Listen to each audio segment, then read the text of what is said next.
Mr. Secretary. Yep, we have a quorum. Perfect. Thank you, Steve, for remembering to record. Approval of the October 23rd meeting minutes. Motion to approve. Anyone? I move. I'll Thank you, second. Mary. Second. Anyone opposed? We will consider the October 23rd meeting approved. Treasurer's report, Madam's Treasurer. To no one's great surprise, we earned another 3 cents of interest in the month of October. So our current balance in the account is $3,102.30. Excellent. Continue that 3 cent and we'll be rich someday. Old business, update on the docent attrition. I had a discussion with, I had Rose, Maggie, Ryan, Steve, and Katie on Tuesday afternoon, and we had a chat about this. And the discussion was we probably need to, and Steve and Katie, and correct me if I'm wrong here, poll the docent leads. Anecdotally, I understand there are some groups that are trying to do morning weekend tours with only 3 docents. And there's 60 some odd people in every one of those tours as they do the 10:30 and 11, et cetera. And so I would propose to the visitor service staff that they poll the docent leads and ask them where they need help, and we can try to balance the books both downtown slightly, but most at UHC right now. Steve and Katie, does that concur with what we discussed on Tuesday? I take it as a good suggestion, and I'll move forward and discuss it with Katie and her group and go from there. Okay. Just give us an update when we have the January meeting. We had a discussion of status of monthly docent training. As everyone recalls, we did September and October training last year. We didn't do any training until we had Wolf in last month.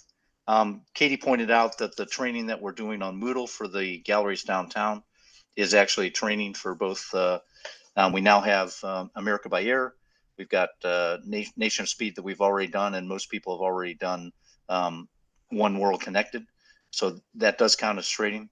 Rose pointed out that staff was extremely busy, and I pointed out that Les Graham and the training committee would be more than happy to set up training on a monthly basis outside of the training we're doing downtown routinely. We had a discussion about going on to new business, or the second item on new business. SD 124. Those of you who have an si.edu account got an email saying that you are required to annually do protection of minors policy and training.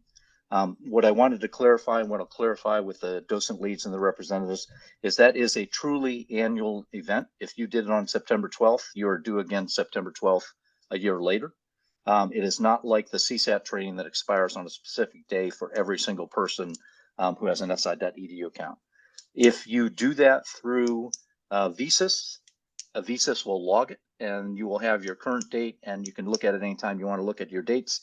If you do it through Moodle, Moodle does not do that, which is why at the end of the training through Moodle, they ask you to send the docent coordinators your certificate of training so they can then manually enter in your date that you did it, so it reflects that for the next year. Does anybody have any questions on that? Okay. We had an extensive discussion on meritorious former docent and the category, which was brought to the front by the fact that meritorious former docents were not invited to last Monday's recognition event, even though the docent program directive signed by Director Stoffen said that specifically in the language said they would be. The concern on visitor services part was that there was not going to be enough capacity to allow meritorious former docents. The concern I had is that we're telling people with 25 and 30 and 35 years of service to the museum that what applies in the docent program directive actually doesn't apply in docent program directive. My point was, if I have an event that has a capacity of 400, I tell everybody up front, I've got a capacity of 400, and the first 400 people that sign up have an opportunity to go. And if I'm the 401st person, I go on a waiting list. And it wasn't like we sold it out in 12 minutes or anything like that. As a matter of fact, we ended up with only, I believe, only 375 reservations. And we had less than that, of course, as almost any event that has things like that has some attrition. So I think that I think we ought to reconsider from both a staff and docent standpoint managing the meritorious docents as we do currently in the guide. Rose, Yeah. you have your hand up. Yeah, Paul, I would have loved to have heard this before the event, to be honest. I hear what you're saying about it being in that document, but we are revising that document, and quite frankly, I haven't seen a signed copy of it by Ellen, and Ellen's no longer the director. So I just want to be really clear that I hear what you're saying, but we might have been able to do something about it if we had heard this before the event. And there were email exchanges before the event specifically asking why they were not invited and citing the language in the, what I believe is a current directive, because if we don't have a replacement directive, it is the directive. I don't know of any email exchanges. Okay, I'm telling you that John Handy had email exchanges, and John, you can speak up and tell us That's which yeah. email address you sent it to. I'm sorry about that. I didn't realize that. Rose, one more thing I'll ask too is that some of I was actually talking to two meritorious former docents about this, and they were saying they're not even sure they're on the email list anymore. I mean, they didn't hear about the volunteer appreciation night. They were not contacted, but they're not sure they're seeing other emails either. And it would seem to me that if what we're calling these people is, you know, emeritus docents, let's say, it might be a good idea to keep them on distribution. We can look at that. Okay. And this would be things just like, you know, it would be like the Friday flybys and stuff. They still would like to see those. Okay, we can talk about that. If you can send their names, we can double check their status. We just have to make sure the right buttons are pushed because their opportunities are now inactive, but we have a category of meritorious former docents. So we just have to make sure everything lines up so that they still receive the Friday flyby, but they're not getting the, hey, you need to do this training to start spotlighting. But Katie, what you're saying is that if they have converted formally to meritorious former docent They status, should still be getting the Friday flyby emails. Okay. All right. That's why if you have a name, we can double check to make sure that they are getting it. Sometimes I'll send you there's some. one box in Visas that's not checked and it won't send things. So we'll double check their profiles to make sure they're getting it. Right. Or it might be that it's going to their spam folder. The great thing about Visas on our end is that it tells us if it's emailed people. All the things we send you, we have the whole list of what emails we have sent every single volunteer and whether you've opened or read it. Yeah, people don't realize that that the way we send emails nowadays, you can tell if someone's opened it. And when they say, "Oh, I never got that," they say, "Well, you opened it on Tuesday at 3:15, so obviously someone's reading your email."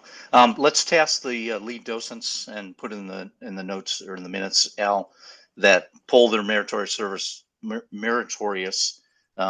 former docents and make sure that they are receiving the Friday flyby. And if they're not, contact Steve and Katie to make sure their category is properly acknowledged in the visa system.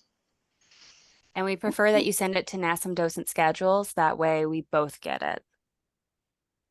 Not NASM docent programs. Yeah, I'm sorry, Docent- NASM docent program. I am Yeah. mixing up my names. Yes, NASM Okay. docent Right, program at right. si.edu. Yep. Post 5:30 brain is already, it's done for emails for the day. Yeah, No one worries, Dave. other note is to make sure when you do poll them for their meritorious docents is to make sure they write their correct email down there too. That might be one of the issues. Okay. Yeah. So In lead short, docents, yeah. the tasking is poll your meritorious former docents. If they're not receiving the flyby, get a good email for them and send it to the NASM docent program email address so Steve and Katie can update their records. In-person versus virtual discussion, docent council meetings. We had a discussion about this. In-person requires us to do it during the day. As we did 5 years ago, there'd be a group of people in the conference room down at UHC. There'd be a group of people down on the mall. There'd be some people dialing on the phone. That combination of people ended up giving us a quorum for the docent council. My personal opinion is everyone is comfortable with Zoom now. It allows the people who are working professionally to continue to participate if they elected to participate, and the Docent Council meeting, of course, is open to every docent who wants to participate. So unless someone can convince me otherwise of doing in-person meetings, we will continue to do evening meetings virtually and allow everyone the opportunity to participate. If you've got an input on that, just send it to me directly. Committee chairs, starting with training committee, Les Graham. I don't have anything to report this time, Paul. Thanks. Okay, no update for Les. Tours committee, John Handy. No update for me either. Thank you. Docent guides, Joe Romito. How are things in San Jose? Things are good in San Jose, and nothing new to add on the Docent guides. I'm coming to visit your area in December, oh, by the way, so watch out. Okay, I'll be looking for you. Okay. Paper airplane, one or two of the Steves. We're just trying to work out with Steve Ruff mechanism for making the paper airplane available on a SI Google Drive. Okay. Computer experts tell me it's very simple, and I just have to take their word for it because nothing having to do with the computer is simple. Just want to interject, Steve Caplow, could we arrange a meeting? Or I can work out with you, and we can work to get that Google document. Great. I'll talk to you tomorrow, Steve. Very good. Thank you. Okay. Thank you. Library, Les Smith. Oh, go ahead, John. Follow-up question to that too. I John. didn't quite follow what Steve just said. If they're going to be put on Google Drive, does that mean there's going to be some sort of folder on Google Drive that will have paper airplanes in it? Yes, but what we hope to do is continue to have a hyperlink in the Friday flyby where you can just press on that hyperlink and get right into the drive. Here's why I ask. I have all the paper airplanes back to 1976 on my personal OneDrive. And that is the link that's in the Friday flyby. That will remain the archives. So you want to use my Google? Okay, I want to make sure that if you're going to set up a NASM storage account, that we put all of them in the NASM storage account, or that I maintain my own OneDrive. Right now, I have no objection to either, but right now your account is the account of record for. So save it for future historians who will find it a rich source of material. I would propose that if we're going to house it on a OneDrive that's under the SI mantle, that we get the information from John that's the historical documentation and put it all in that same thing, that we get the protection that SI's IT security system provides. Not that John's OneDrive is not well protected, but I would like it all in one place, and I'd like it under the SI IT umbrella if we can do that. So as you guys have your meetings, Paul? Steve Ruff, are you listening? Yeah. Okay. Yes. There was a yes. Okay, thanks, Steve. And there was a Paul in there, and I didn't catch who it was. Paul from Acadie. One Katie. thing I'm thinking when John mentioned that is that we could put them on Moodle. As many of y'all seen, Moodle can hold a lot of things. Right now, you've seen the lessons, but we're also working on making a Moodle that can just be a repository of docent material. So that could also be the archive where anyone can access them. You do not need a Smithsonian account. You can make a personal account with your Gmail and still access them. Can you establish a hyperlink from Friday Flyby directly to a Moodle account? Yes. Okay. You do have to set up a Moodle account. It just needs an email address, and then you go to your inbox and do the little verification link. But that's all you need is an email address to log in, and does not require the same extra trainings and, such as CSAT for a Smithsonian account. So that would be more accessible. I know many of you who've done spotlight trainings, I send you the direct link of here's the link to the quiz, here's a link to the lesson. So it's really great in the fact you can have a direct link to the resources. Okay. Katie, I'm agnostic. I don't want to belabor this, but all of those past issues are also on the M drive. Okay. If you want to play around with them, just go to the M drive, look up the paper airplane archives, and they are there. And you can play to your heart's, content if you want to. And that's part of it was we were going to be moving the files from the M drive to Moodle so that you don't have to have a Smithsonian account or be on a Smithsonian computer to access those great resources. So that's awesome. Thank you, John. Thank you. Yeah. I'm agnostic to how we do it as long as we do it the way that's A, protected by SI's IT, and B, gives as much access as possible, which Moodle seems like it's going to be the way.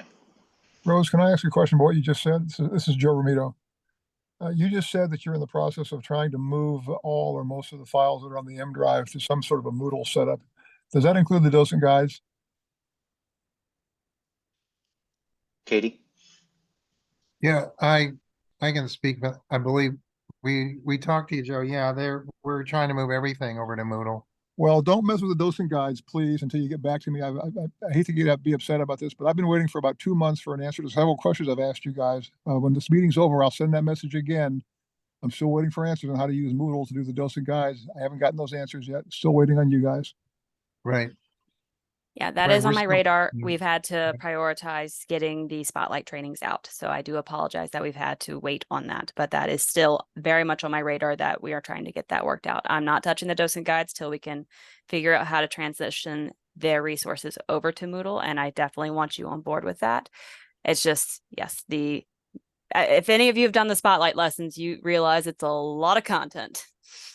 Plus, Yeah. we're working with IT to try and come up with a solution that makes that work for Moodle, and of course with the updates you have, Joe. So we still are Well, working. We still haven't worked that out.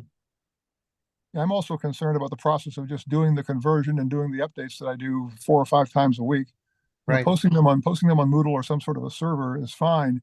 That isn't the hard part. The hard part is making the updates that I make all the time. I need to know how to do that in Moodle, and that's what I'm waiting on you guys to tell me. Correct. So Yeah, standing by. get to that. It's on our radar for sure, and we'll work with you when we get to that point. What is the reason for converting everything over to Moodle? What advantage does Moodle have that Google Drive does not? You don't have to have an SI network account. That's the big plus, and that's also a concern for future IT security. And we're very and also the IT department is very concerned about having SI network accounts that have been extensively spread throughout volunteer groups throughout the Smithsonian, and they're trying to consolidate that due to IT security issues that are increasingly challenging based on internet threats. So we're trying to make that more suitable for access by regular email accounts. So, Steve, those concerns you expressed are legitimate, but the way John Handy is handling the paper airplane and the way I'm handling the docent guides, those are non-issues. There's no firewalls, there's no security. We're just doing on the cloud. But and they're those accessible to items everybody. do technically belong to Smithsonian as per Yeah, see, we SD can't- 208. yeah. Those items, they are made for Smithsonian purposes, so they technically Right. belong to Smithsonian. So Right, we can't IT would have like personal those. accounts Yeah, doing There's that. IT nothing- would like those Yeah. to be under Smithsonian Right. servers as I a would just, result. Right. I'll just make one last comment then. I'll just point out to you, there's nothing in those documents that's not public information. It is all publicly releasable. It's all been cleared by the curators for public release. So It still needs to be on a Smithsonian server. That was from Right. IT. That's not Because from us, you're that's doing IT. yeah, it's volunteer work for the institution, so it's proprietary to the institution. yeah, I get the property. I don't get the Moodle Drive business, but you'll explain that to me someday soon, I'm sure. Yes. Oh, indeed. Yeah, we'll make sure Okay. you're in those meetings when we Yeah, work with we'll let IT. you guys continue to work this. And you know, when Joe Romito's happy, everybody's happy. So we'll make Yes. sure we get ourselves there. I just Lee want to Holcomb, say shout out to Joe. Thank you for all your work on the docent guides. It's a pleasure to put them in the communique every week, and you're dedicated to it. And I just want to say thank you. Okay, you're all welcome. IT Lee Holcomb, any updates? Okay, Lee's playing with his grandson tonight. Status on to staff updates for visitor services. Status of resumption of docent responsibilities at NMB. Can you sort of tell us where we are and where you think we're going and what that timeline looks like? So right now we have 3 galleries available for training. That would be Nation of Speed, which we currently have 39 docents cleared for. We have One World Connected, which has 23 docents cleared for.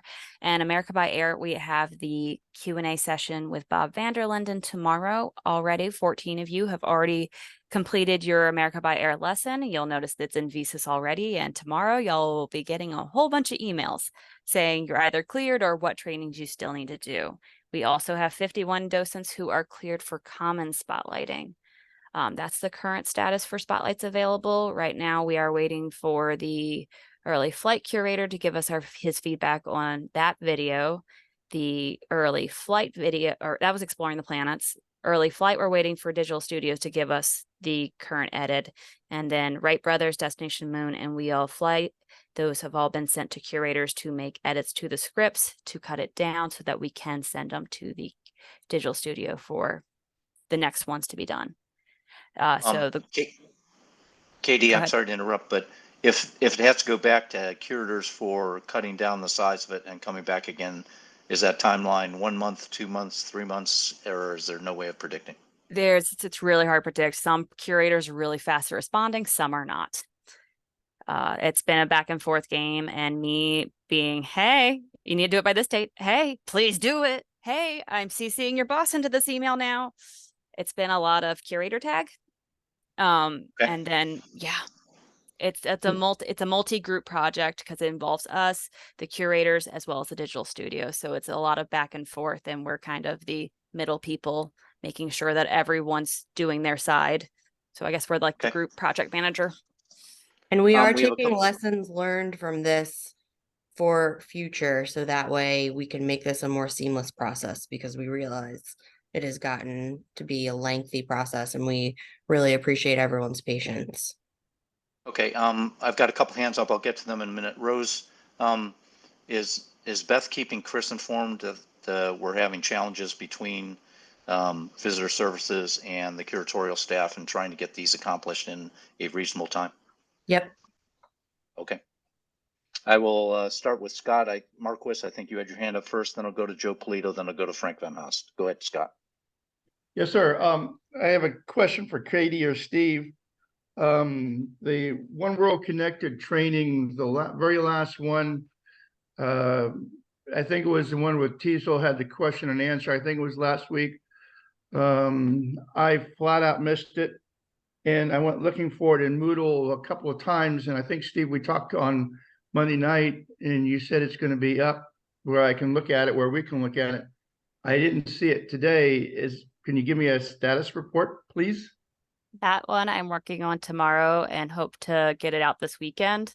And then with Bob's working and getting that out next week. Those don't take as long as you might have noticed. Some of the lessons have a lot of content. The Q&A is a little bit faster, but I do have to set it up just so that you can go through it and then do the little quiz afterwards. So theoretically, next week we should be having all sorts of fun. Yes, you should have them. That's what I'm working on. When I have them available, if you have done the One World Connected lesson, I will email and say, hey, it's now available. Here is the link. Because that was the other thing. Excuse me. That was the other thing I was kind of wanted to talk to you guys about, because it seems like something it says that you're up to date and everything, but there's something else somewhere else in there that it said, well, I'm missing this or I'm missing that. So I was a little confused about what, and I realize you're going to send all that dope out tomorrow, but thank you for that, because I was a little confused. One hand is telling me this one thing, the other hand is telling me another, and I just wanted to get the right dope, but understand about tomorrow. Thank you. Yeah, depending on the volunteer, my list of email, I list out every training. So there's the Smithsonian required ones. All of us have to do it. So protection of minors, ISAT or CSAT. Then there's if you want to do spotlighting, you have to do the introduction to spotlighting.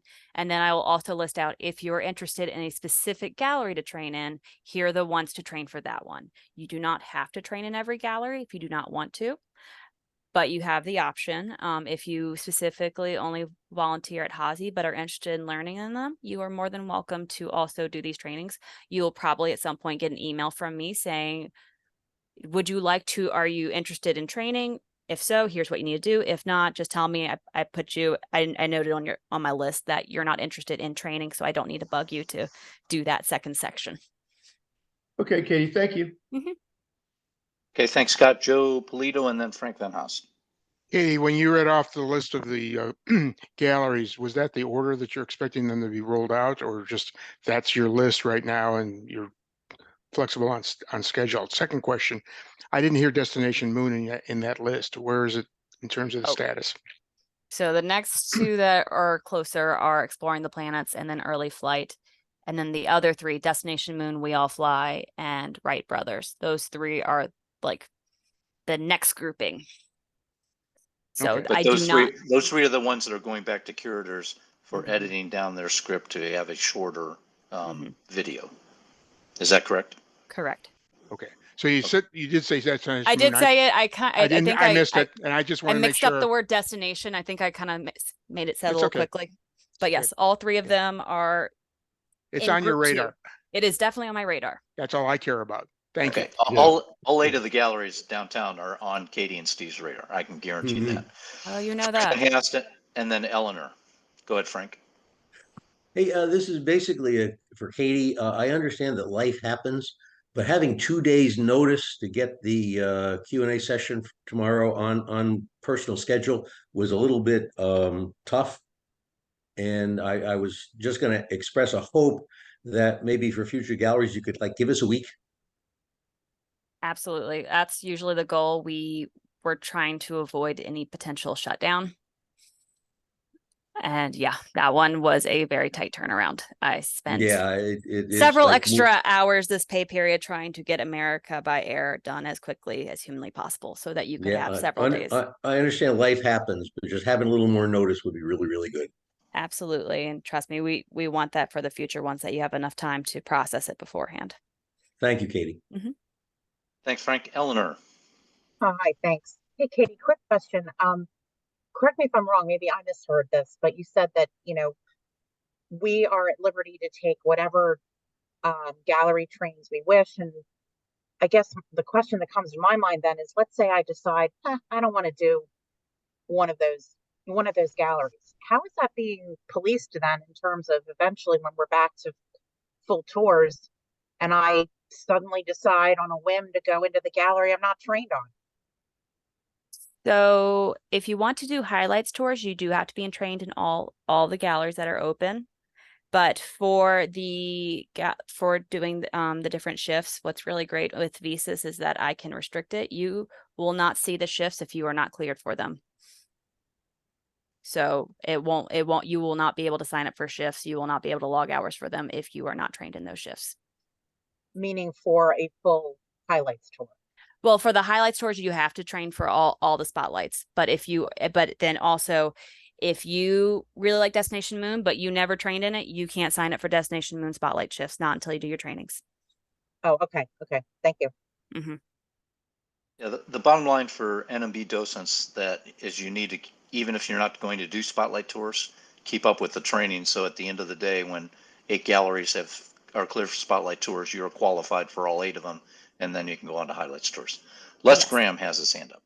And you also, before Les starts talking, I just also want to point out, I also know like COVID has changed us.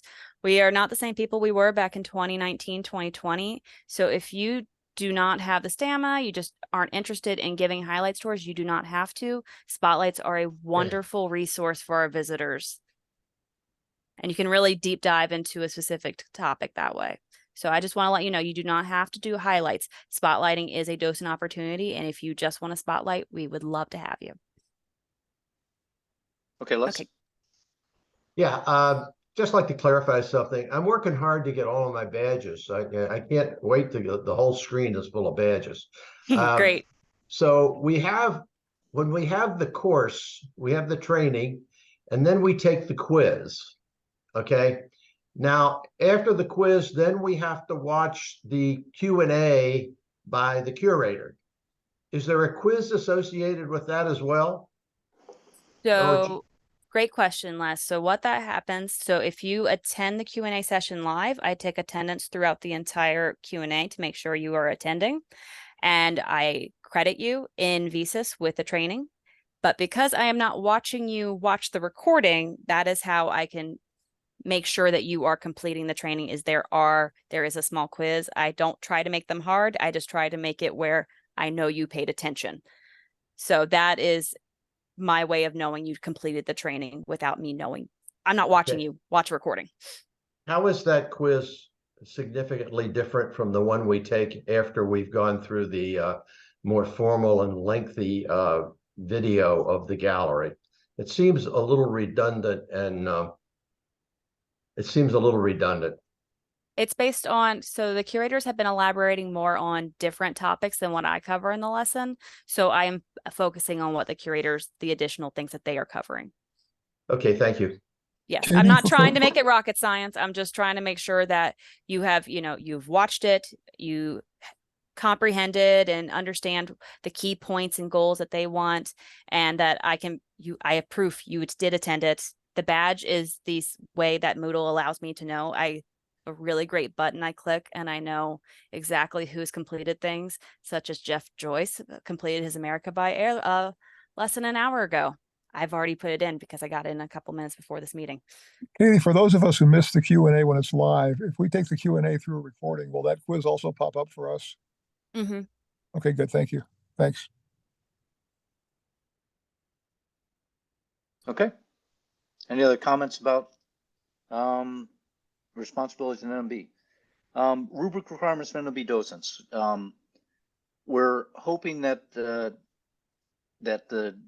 visitor services can update us on where they think they're going, and we can get ahead of this as we did not do at UHC when we were falling behind on our rubrics and rubric requirements. So Steve or Katie?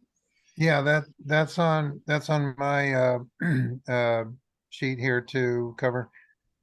Briefly, we'll begin gathering information for planning the rubric for the mall building. First, from the docent VIP focus groups that are going to happen on December 5th and December 9th. And those invites, they invite those who responded to my request, which date they would come to. That should be going out tomorrow or by the end of the week to those folks. And the other source of information will be the curator videos that identify the major points, and then planning for how the galleries are to be used for tours to reflect the goal of what the highlights will be at the NMB and the use of space in the museum, which is definitely a very important feature as to how to flow through the galleries. So with that in mind, those will be the three initial points that we'll take. And I know you guys have done a lot of work on how to use the galleries based on, I remember Ernie Snowden and his presentations to you guys did a very good work with that. So that's a good starting point, is to know how to plan for the galleries for tours. And then the curator videos that identify the major points to communicate through those. So I have to wait for those. And then the VIP focus groups inform the experience of actually using the galleries as they have so far. That's a starting point.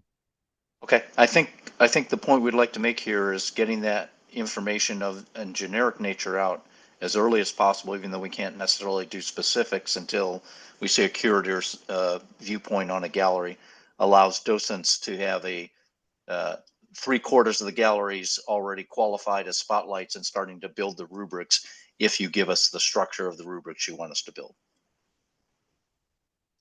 Oh, good point. I want to keep you guys informed on the progress we make towards that, so we get more of a advanced planning for the rubric. Okay. That leads us into volunteer appreciation or VIP docent focus groups. Steve, Right. you mentioned them. Can you talk more specifically about what you're trying to accomplish there? Oh, certainly. And how you chose the groups?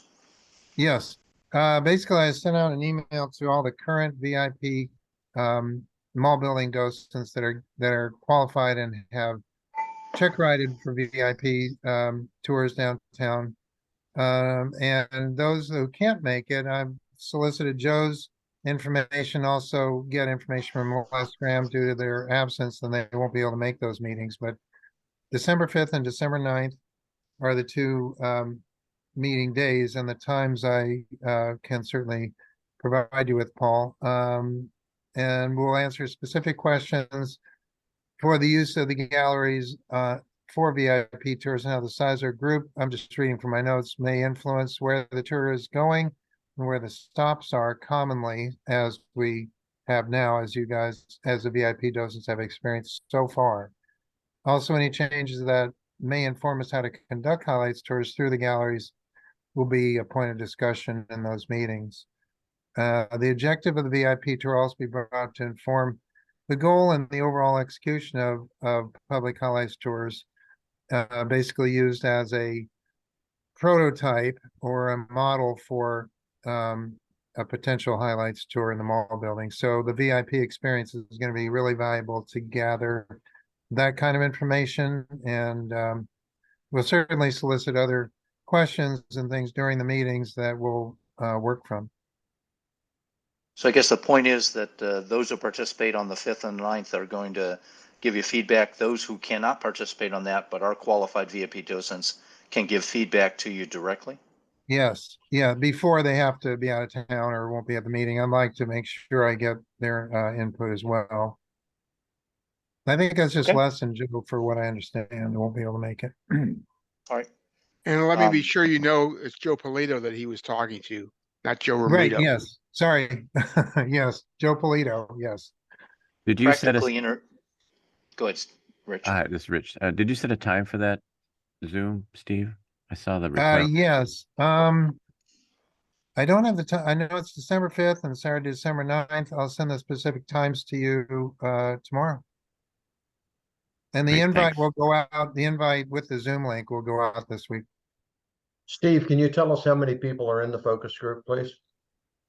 I have the responses for everyone, how they could participate on which day, and I don't have those numbers in front of me now. What's the total, what's the total that are possible to participate? So far it's about 14.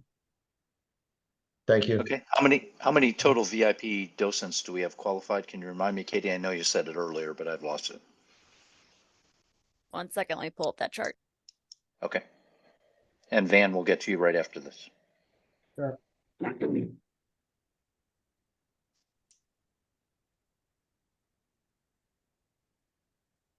We currently have 13. Okay, perfect. Thank you. I stand one less than that. Yes. That's fine. 13. Yeah. Within the margin of error, Steve. Go ahead, Van. Thank you. Yeah, I was just wondering, you know, I've heard we've alluded to highlights tours down at National Mall Building a few times. Is that still the vision? Is to do highlights tours down there, or is the future going to be spotlight tours? You know, this issue came up in my Wednesday docent group down there this week, actually. And could you just fill in a little more detail for us? Is that still on the plane, on the horizon, to do regular highlights tours? I heard what you said, Katie, about being qualified in all 8 galleries if you're going to do highlights tours. But what's the vision of what a highlight tour may look like? If you can add any color to that, I'd appreciate it. Thank you. Well, I can speak, and we haven't really talked about the balance of what that will look like in the future, Van. We haven't looked into it that much more than just getting the highlights tours going based on the spotlight trainings that Katie is working on. So we're going to build upon that first and then have the spotlights available, but the balance between the two we haven't considered yet. We want to provide options for all of our visitors. Some may want a tour, but others may only have an hour in the building and they only want to see space.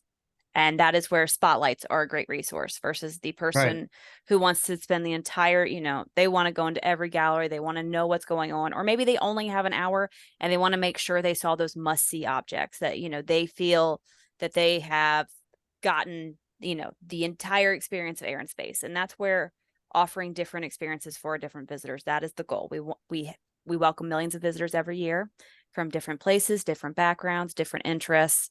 So really trying to meet our visitors where they are.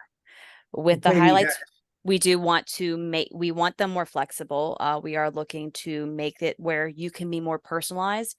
If you have a bit bigger passion for, you know, air versus space, you can focus more on air, but you do need to one of the main goals of a highlights tour is so that the visitors know what is in the building, giving them that overview, but then you can focus more on the objects that you love, are more passionate about, because that is one of the best things, that when a docent is passionate about an object, those are some of the best tours. But we will have to follow the, NASM. We are going towards having visitors see themselves. So making sure that we do include more inclusive stories. So really also focusing on people in these highlights tours. Well, Ben, one of the lessons we learned is that the spotlights have been successful so far at Hazy, and we haven't had that kind of opportunity as widespread as it has been. So we're learning from that too, and it's been a good learning experience, and it's been very successful. So that'll be more or less the future going forward, is to have those opportunities offered to the public. Yeah, and I thank you for that, Steve. And I'm not weighing in on either side of the issue, but I do have about 10, 12 docents that I still meet with twice a month that are asking these questions, and they're hanging in there, some of them, to get some type of a direction or vision as to what a highlights tour is going to be, when it might be coming. So that's why and if the answer is that we're going to be leaning more toward the spotlight world instead of the highlight tours like we used to have them, that's fine too. But we're looking for that direction and communication. No, understood. We're still in the planning. I get that, but that's the issue I have. So no, that makes perfect sense. We're going to actually be in more communication as we plan for the future. We're going to have more focus groups, I'm sure. This is just a model using the VIP docents to give us some insight as to how to plan for highlights, and that'll be coming more on as we get more docent groups on the floor. Generically, yeah, Van, hold on. Generically, Van, until we have all 8 galleries spotlight tours qualified, we won't do highlight tours. But just like at UHC, when a docent leads a highlight tour, he figures out what his group wants to see and is able to take them in any direction they want to go. And but they have to be qualified on all 8 galleries before they'll be eligible to do highlights tours. Right. Thank you. Yeah, so they Okay, shouldn't Scott. wait. They should really be working on those spotlight trainings now as they're coming out, if they're able to. And even if they have no anticipation of going and doing whatever Nation of Speed, I don't want to do spotlight tours there, get qualified for it so you have the opportunity to be a highlights tour later. Correct. Thank you all. Thanks, Van. We'll go with Scott Marquis and then John Handy. You're muted, Scott. My bad, excuse me. Thank you. My question is basically very simple.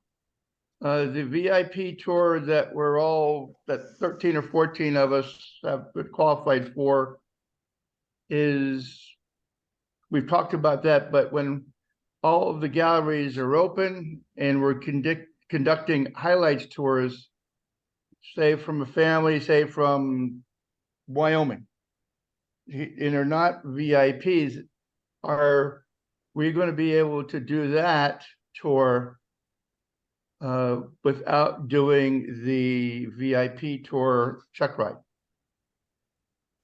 So are they 2 different tours, or are they one tour that you kind of morph in? You could do one or the other or both. That's what I'm asking. They are separate tours. They're going to be separate, yeah. So is that still going to be for these 8 galleries when everything is open, and that the family from Wyoming, is that still going to require a check ride for that 1 hour? For a highlights tour? For a normal highlights tour, not VIP, just a walk-in family from wherever wants to tour the building. I guess what I'm saying is the check ride, will it be different in terms of time versus that 1 hour plus a little that's being mandated for the VIP? Will there be a little bit of leeway for the normal highlights tour, say 1 hour and 15, like it was 40 years ago?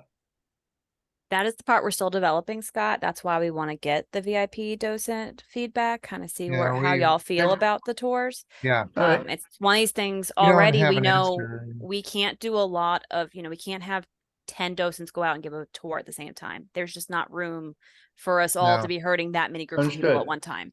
So So Yeah. it is if you, complicated with the time passes and only having a third of the building. That's So- why we're doing the focus groups, is to learn that. so if you're telling me that what I just asked is to be determined, in other words, what we always tell visitors, I don't know, we always like, that's acceptable. So that TBD is acceptable. I was just curious. No big deal. Thank Yeah, you. we're still in the planning phase. It's a little premature to figure that out. Understood. Like I said, it was just a random thought I thought I'd bring up. No, thank you. That's a good thought. I mean, if you guys have thoughts like this, especially after the council meeting, if you have ideas, please send it to docent program, the email, and I'll take it to heart, because these focus groups are going to be incredibly important. Good. I'm sorry, John. Thanks, Go Scott. ahead. John Yeah. Handy. Yeah, just we've had a long discussion just now about tours and what tours are going to change to and how they ought to look. We have a special committee of this docent council called the Tour Yes, we Committee, do.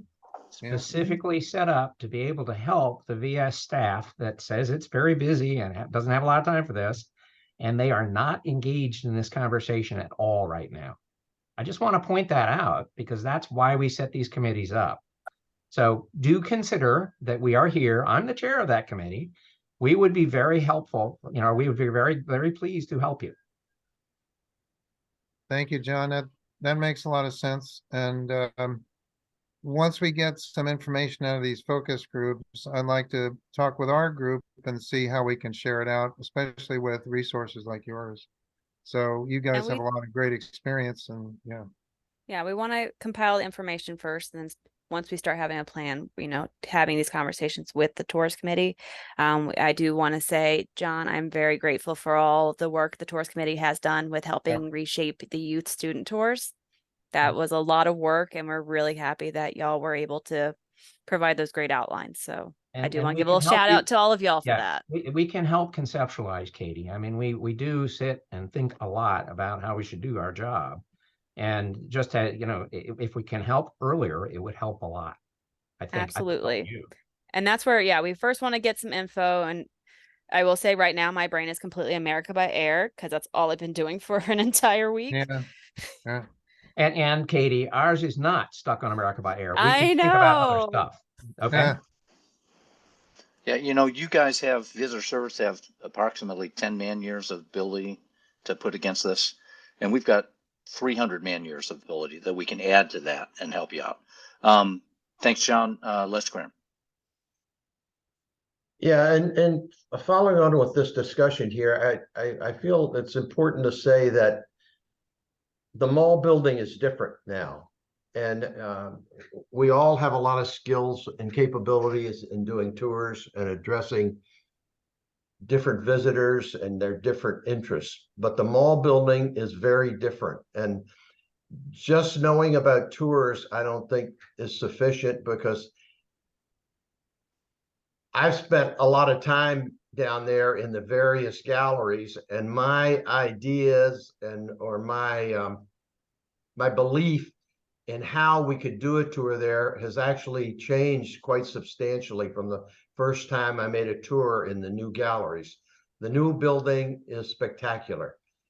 It is not an operation that's going to support doing one of the tours that we used to do with 25 eager visitors, herding them through that gallery, through the museum, from gallery to gallery.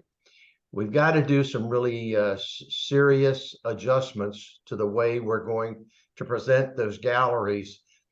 And we need a concentration of people who have spent time in that building now, not simply people who know how to do great tours. Thanks. Good point. I think yeah, I just want to say I'm going to try and get Les's. I want to get his input based on his VIP experience before he has to leave town. So that'll be sooner than later.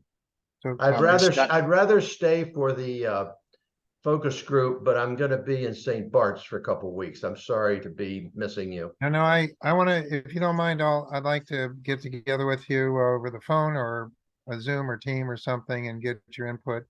And I'll Joe be and at- I spoke. I'll Joe be at the Polito. mall building. I'll be at the mall building tomorrow and Oh, I'll Hazy be on there. Monday and Tuesday. Okay, I'll be there I tomorrow. think, We can, yeah. I think one of the points, Steve and Katie, we can extract from Les's comments is that there are docents who are qualified to do spotlight tours downtown who did not qualify to do the high-speed 60-minute, you've got 8 galleries and here's the gallery you're in, and not be able to do what we traditionally would say is docent work, explaining the artifacts in that 60-minute period and extracting information and experience from those people other than the 13 people who are just VIP qualified might expand the knowledge that you have to make your decisions. Did I frame that right, Les? Sounds good to me. Okay. Thanks, Les. And Joe Polito, not Joe Romito. Joe Polito has his hand up. And I am holding back, but I gotta say, school tours. I have inadvertently probably been the only person, well, there's 2 of us who have done a school tour under the guise of a VIP tour. And I documented that and I sent my input into the appropriate people on the staff and John Handy. And I don't want to have us lose that as a point of information. So I don't want to pile on, but we've got a lot of work to do. And I have to echo Paul Schaefer's point that you've got a lot more horsepower with docent engagement. You know, as Grace Hopper has always once said all the time, when you're faced with a big job and you have only a few oxen, what do? You get bigger oxen? No, you get more oxen to work the problems. Spread the workload out. Delegate. Thank you. Thank you, Joe. And all of us are envisioning our lives as oxen right now. Volunteer Appreciation Night.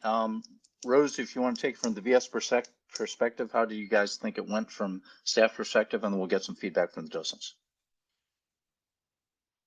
We thought it went really well overall. We did want to clarify one point that in the director's remarks in honor of the 20th anniversary of the Udvar Hazy Center, volunteers were named who started volunteering in 2003, who are also celebrating their 20th anniversary at the Smithsonian. So that list didn't include volunteers who started at the Smithsonian prior to 2003, which I know surprised a few folks. So we wanted to explain that we were focusing on that upcoming anniversary. Otherwise, we were happy with the event, especially not after we weren't able to have it for 4 years. We were getting mostly positive feedback from folks, and we're certainly open to any other feedback that that docents have. Okay, raise your hand if you have some comments. Rose, on the things, and you know, Jeff Joyce brought it up in email. It's one of the things that we could have helped you on. If you say, here's who we're recognizing, and we could have gone to Joe Polito, who had done so much work on that, and Jeff Joyce helped him as established that tour. You know, as we carve and separate people out of databases and use a digitized, say that they started in 2003, we obviously don't necessarily grab everybody, and we could have helped QC that for you. And I think the goal of the docents is to help the staff, and that's one of the places we could have helped you. Scott Marquis has his hand up, and anyone else who has comments about the event, please raise your hand and we'll call you in turn. So Rose, you just brought something up I want to address first.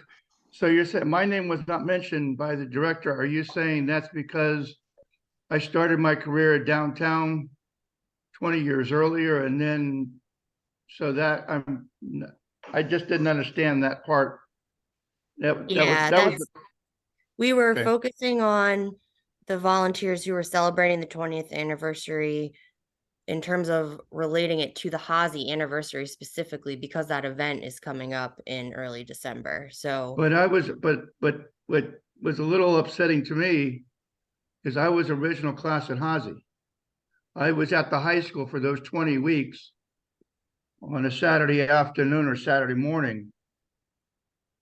And I wasn't mentioned. See, that's kind of stuck in my craw a little bit. I'm sorry about that, Scott. No, truly, I believe I would have to look in visas to double check the date, but Started 1980. yeah. Yes. So September. I think in retrospect, if we were to do it again, I think we would have gone ahead and named those who had more than 20 years of service as well. It was really because of that anniversary that we were focusing on that, and we wanted to give it a try. So we did not intentionally leave anyone out, and I have to apologize for that. Okay. And we do during Volunteer Appreciation Month, we do like to recognize the milestone years of all of our volunteer service, being 20, 30, 40 years at the Smithsonian is an impressive accomplishment. So we do still have those shout outs usually in April. We do still offer the service pins if you want them. So that is the other way we make sure that all volunteers are recognized and appreciated for their years of service. Because God willing and the creek don't rise, I'm young enough to be there 50 years, which I'm aiming for. But the other thing I wanted to ask is, I was talking about with a couple others, and it was, we both enjoy the event immensely. Good food, good camaraderie. The movie was absolutely spectacular. It just blew us away.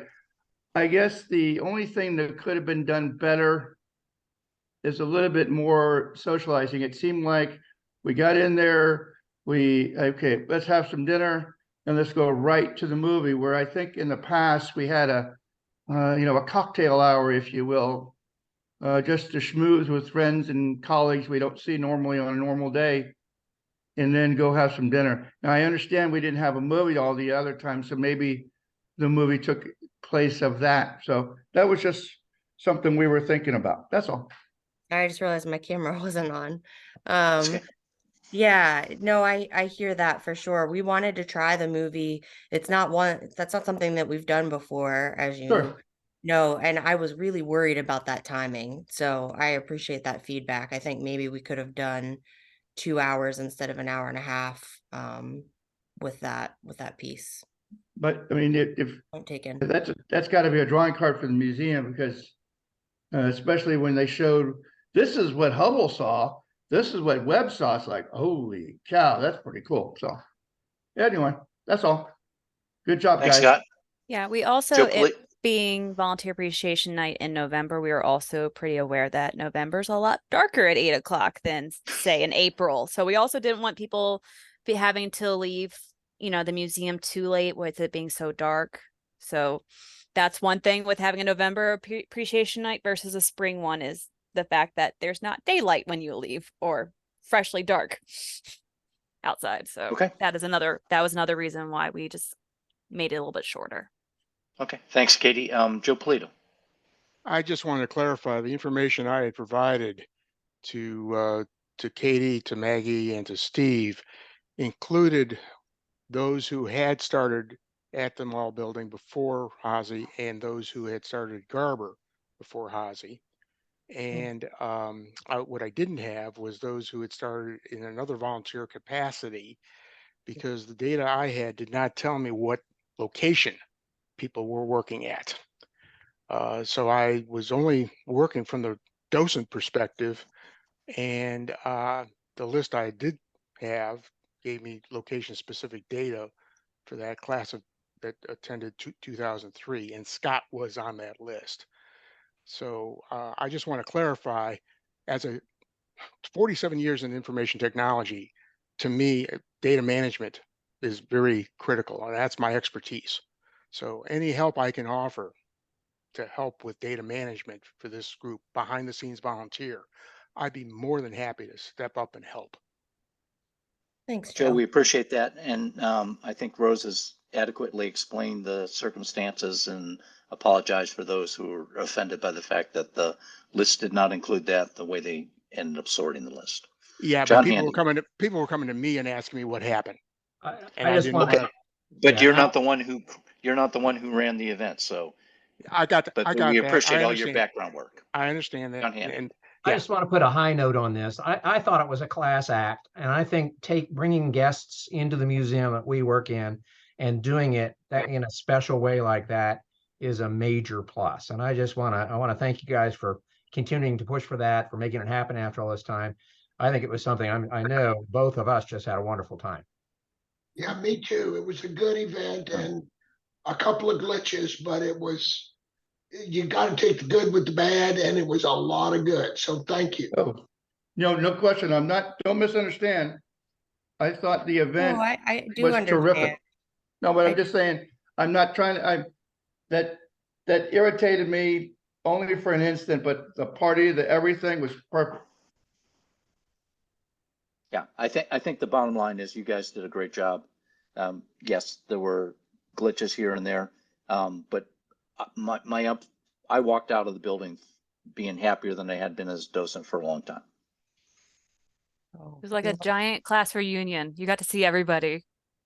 Well, I hope we continue this every year because I felt great too, Paul, and it was good to see everybody in person and just the camaraderie and the collegiality, the spirit of just sharing what we do was fantastic. I mean, it's the social event of the season. Well, you have to say.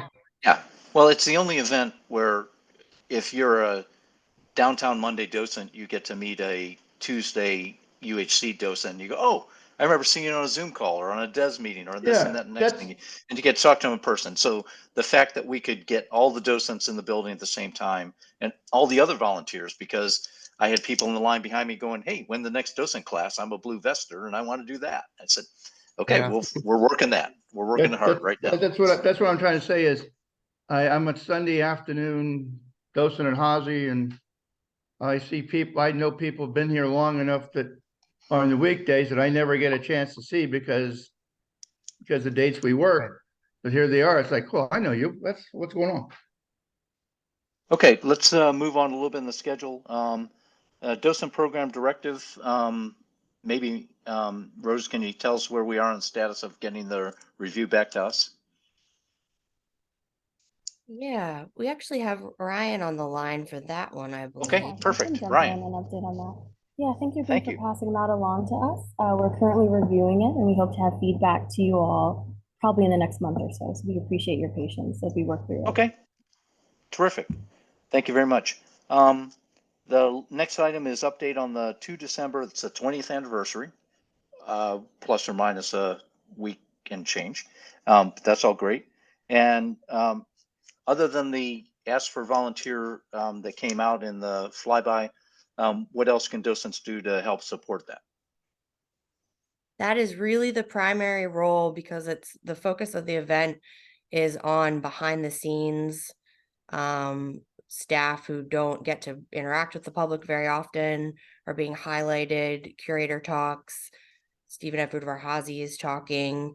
It's things like that. So visitor services and in terms of our volunteers and including the docents have been asked to really support with more wayfinding and crowd control for this particular event. Okay. So if you haven't seen that, look in the past flyby, and I'm sure Steve and Katie will publish it in the next flyby for your opportunity to volunteer to do that. So Yes. Easy to do. And we do not have any docent shifts available that day. They are not on visas. If you are wanting to help out that day, you need to sign up through the Friday flyby. Otherwise, you can enjoy the event as a visitor, but we need you to be a visitor or helping out with the roles we have assigned, just because it's a lot of people going to be there that day. Perfect. Okay, thank you, Katie. I'm going to defer updating on planning for the docent class because we're going to meet with Maggie in January. And once we do that, we'll have better feedback, and hopefully that meeting will occur before the next docent council meeting, and then we can feedback the docents. Anybody else for new business? I have one more update. So as we have now started several spotlights at the, at the mall building, We are getting ready for highlights there. We have highlights and spotlights up and running at Hazy. We just want to let you know that we are in the process of making sure that those docents who have not volunteered, not done any trainings, we will be sending this out probably next week of you need to start actively volunteering at the museum. That's 2 shifts per month. So I mean, that could be 2 artifact station shifts, but you need to be compliant in your trainings and do 2 shifts per month by the end of February. Otherwise, we will have to go towards the steps of making those docents who have, not been actively volunteering, we will have to make them inactive. Okay. Katie, can you do the lead docents a favor and send each lead docent people who qualify under that I'm not participating, so they understand who they are, and perhaps a compatriot encouragement as opposed to a supervisory encouragement can get them back into the building. Yeah, so we'll be working on those lists and double checking it. Most of you, I know y'all are working your shifts. I definitely email and say, hey, you're cleared on this. Hey, I see you at the desk or giving a tour. I mean, a lot of people on this call right now are active, but if you do know someone who's kind of waffling on when to come, we've had to make the decision. So we've decided end of February. So you have plenty of options at both buildings to get back on board. And if you do need help getting back on board, we are here to support you. Okay. Yeah, just keep the lead docents involved, because the lead docents can be the ones that can reach out and touch people a little bit better than perhaps a NASM docent or NASM coordinator email can. Got a lot of hands up, so I'm going to start with Eleanor, and then I'll go to Vince, who's both clapping and has hands up, then Scott, then Frank. Go ahead, Eleanor. Thanks. Katie, just to clarify, I've been doing virtual shifts at Discovery almost every Sunday morning. So I'm hoping that still counts as that does count. That does count. Just virtual artifact stations are a docent shift and qualify you as an active docent. Okay. And one other quick question related to that. Since it sounds like the shift, with downtown, maybe more towards spotlights being kind of easier to accommodate, particularly as we're in transition still with renovation. Any thought about reinstituting any of those virtual stations there again? Not right now. I will say like 100% all my eggs are in the spotlight basket. Okay. Rose, do you have any thoughts? We haven't talked about that. We can talk about it and think about that as an option. Okay. I'd be willing to volunteer. Well, we love having you at the Hazy artifact stations. I hope you know that. We really enjoy having that resource. Eleanor, keep up the good work there. You're great. If you want to do more shifts at Hazy, you're more than welcome. But yes, it's one of these things. We realize different shifts have different hours amounts and different demands, and we count all of them as docent shifts. So if you want to do 2 artifact stations per month, that counts. If you want to give 2 highlights tours per month, that counts. 2 spotlights, or you want to do a spotlight and a highlight. Or any combination thereof, right. In trying to make this program more inclusive and accessible, we are also, it's not in hours, it's how many shifts. Right. It doesn't matter what kind. It can be a combination of anything. Yeah, I'll repeat, keep the lead docents involved. If there's someone you said, oh, this person's inactive, and they might be able to help out. I'll probably starting in end of January, February, we'll start getting those lists and like really going and making sure going through the list. Right. Katie and I work together to make sure the lead docents are informed well before that deadline approaches. Yes, we are not going to inactivate without you letting you know, and plenty of notice. Yeah. But that's why we want to just get it out there, so there's several months for all docents to have a chance to get back on board. Right. Perfect. Vince, then Scott, then Frank. Okay, real quick, before we start talking about, I'd love to have Eleanor come back down and work again. We're both on the same Saturday B. But before we start putting virtual stations down, I think real closely about where you're going to put them, because they very much take up space when you're trying to give a tour or a spotlight. Let me just pass that. Secondly, can we bounce this 2-shift requirement around? You know, the weekend folks only work 2 days a month. That starts getting harder to be 2 shifts. So I think we ought to talk about that requirement and how hard we're going to enforce it. We don't need to do that now, but I'm just saying, let's put that as an item, because I was not aware of any 2-shift requirement until just now. And I think that can be a little bit stringent for some people. Thank you. That's a fair discussion, Vince, and we'll take that up with the VS guys. Yeah. And if you're working 2 weekends a month, say 2 Saturdays, then you've fulfilled it because you work 2 Saturdays. Yeah, but that means I got to work 2 Saturdays every month. You got to work every shift, is what Vince is saying. We are definitely flexible. Say you're out for, going to what was it? You said you were going to St. Bart's, going to St. Bart's for the month. You can balance it and have an extra shift in a different month, or say, oh, I'll do an extra spotlight that day. So I have 2 spotlights today and 1 spotlight, less that next month. It's very flexible. It's just on average about 2 shifts per month. How about let's discuss how we're going to do that. I mean, I don't disagree with having minimums. I don't disagree with enforcing minimums, but I think we ought to talk about how that's going to be done. And I think I'm just throwing that up for Paul and everybody to discuss. I don't disagree, and the Docent Council staff, we'll take that on, and we'll sit down with Steve and Katie and the VS staff and talk about that. Thank you. That was all I wanted, Paul. Thank you very much. Perfect. You're welcome. Joe Polito, and then Frank Van Haast, and then Van. Actually, I think Frank was ahead of me. It doesn't matter. I called on you. Okay. Put medical leave in your list of issues too, because I have at least 2 that are on extended medical issues that they can't show up in the museum, even on tours desk. And, a medical leave of absence is different, but that is we don't have a formal process for identifying medical leave of absence. Okay. It's more of we need to be aware of, oh, I had a broken hip and I'm out for 6 months, so we have it. We don't have to. Yeah, we don't. Just yeah, put it we on your have list. to.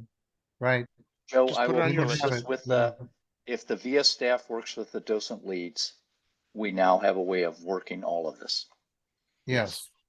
But versus the docent who has not responded, who has done no trainings, who has not come back, those are the ones who are going to become inactive. Leave. Right. I mean, and has not told us. Exception. Right. And the medical leave issue is not formal, so we'll discuss it offline.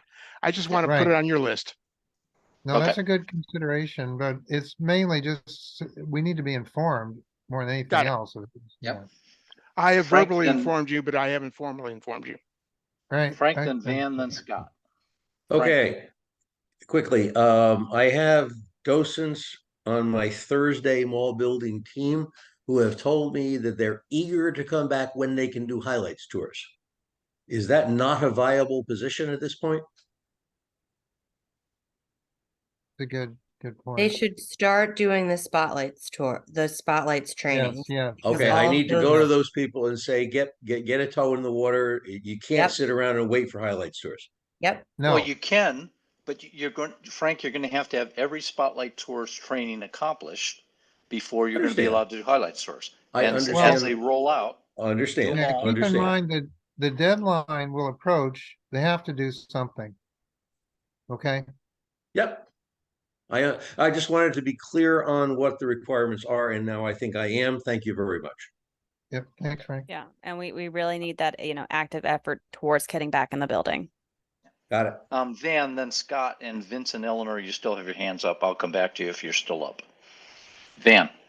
Yeah, I just wanted to say I think this is a really good idea to do this. However, I hope that the staff, I hope you'll remember that we did make a commitment during the COVID period that anybody who wanted to step back from the docent corps would not suffer any type of repercussion, okay, as we came out of that time, okay, and we're doing that. And I think this is a good idea, but I think there's going to have to be a lot of flexibility. And I'm thinking about what Frank just said. We've got a lot of docents downtown who haven't had any opportunity. They haven't been able to come back. And like Frank just said, there's some folks that want to come back and do highlights tours. So I get what you're saying. I think it's a good idea, but I think you need to be cautious and remember that that was the commitment we made to the Docent Corps. We said during COVID, you know, where you're not going to be, you're not going to be docked or anything's going to happen to you if you decide you can't come in. Well, COVID's behind us, but Well, especially it's not behind us, but Yeah, Van, my mom's isolated right now in her retirement community because COVID's not there. I think we can work as the Docent Council leads staff through the VIA staff and work this issue out. So I think everyone understands the circumstances that someone may not want to participate in. How do we manage that, and how do we make the docent leads available? We'll take this on as a Docent Council leadership team and work with the VIA staff to make sure that we are not taking someone who could not participate because of medical considerations or any other considerations, but still wants to be an active docent in the future and not make them inactive now. Thank you. Okay, Scott, you've got your hand up. All right, here I am. I'm going to change the subject and let's talk about the open house. Understand that docents are going to be wayfindings and things like that. We're not going to be standing in front of artifacts because it's a curated shop. Get it? No problem. My question is there going to be a schedule of events that we can look at? So if we want to see something's happening at 2 o'clock, we don't get there at 10 o'clock, that kind of thing. Because I worked the first one in 2013. That was one of the pictures that we had on the video the other night. And I didn't get a chance to look around and talk, so I decided the next time I'm going to play visitor, and I had a blast because I was playing visitor and I listened to people. So what I'm asking is just simple: is there going to be some sort of schedule of events, either private, in other words, staff, or public for John Q, that we can look at prior, just so we see what's going on? I'm sure there will be. We don't have it yet, to be honest. But once we do, we will certainly be happy to share it. Okay, because I mean, I get to see the airplane up close and personal. I'm definitely going to be a play tourist. Thank you. Yes, but you don't get to touch it, Scott. I can breathe on it, Paul. I can breathe on it.